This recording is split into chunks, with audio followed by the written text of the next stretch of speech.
Hello नमस्कार. रूपा जगताप रेसिपीमध्ये आपणा सर्वांचं खूप खूप स्वागत. आपण आज चना मसाल्याची रेसिपी बनवतोय. चला बघूया. आधी आपण काय करायचं, आपण हे छोले कुकरला लावले, 4-5 शिट्या काढून घ्यायच्या त्याच्या.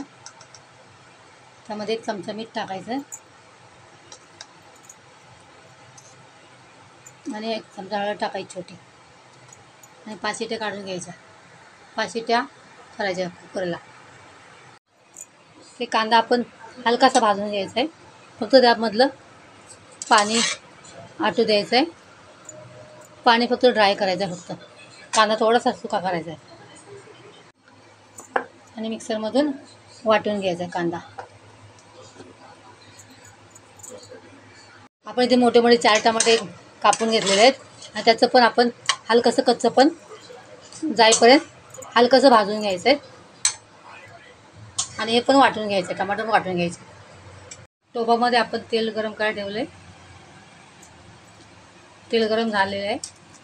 त्यामध्ये आपण हा तेजपत्ता टाकायचा आहे.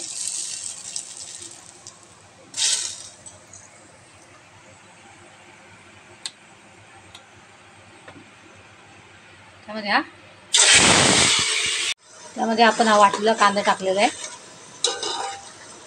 तो कांदा छान भाजून घ्यायचा आहे.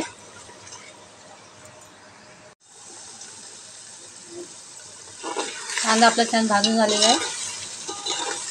तेल सुटायला लागले. या स्टेजला आपण त्यामध्ये टमाट्याची प्युरी टाकायची आहे. ती पण छान परतून घ्यायचे. टमाट्याला आपलं छान तेल सुटलेलं आहे. टमाटर आपला छान भाजून झालेला आहे. आणि या स्टेजला आपण त्यामध्ये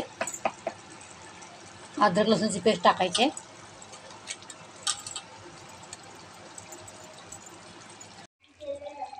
या स्टेजला आपण यामध्ये 2 चमचे मिरची पावडर टाकायची. याला सुंदर असं तेल सुटलेलं आहे. आपली ग्रेव्ही जवळजवळ तयार झालेली आहे. 1 मोठा चमचा धने पावडर टाकायची आणि 2 मोठे चमचे छोले मसाला टाकायचा आपण.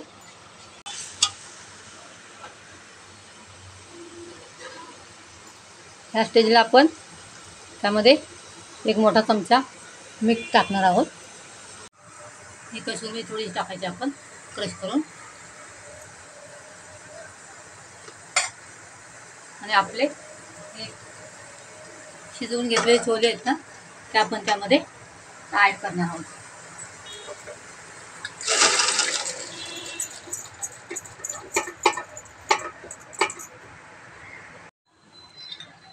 बघा आपला सुंदर असा छोले मसाला तयार झालेला आहे. छान छोले तयार झालेले आहेत. कलर पण छान आला आहे. वरून आपण आपल्याला कोथिंबीर टाकायची आहे भरपूर सारी.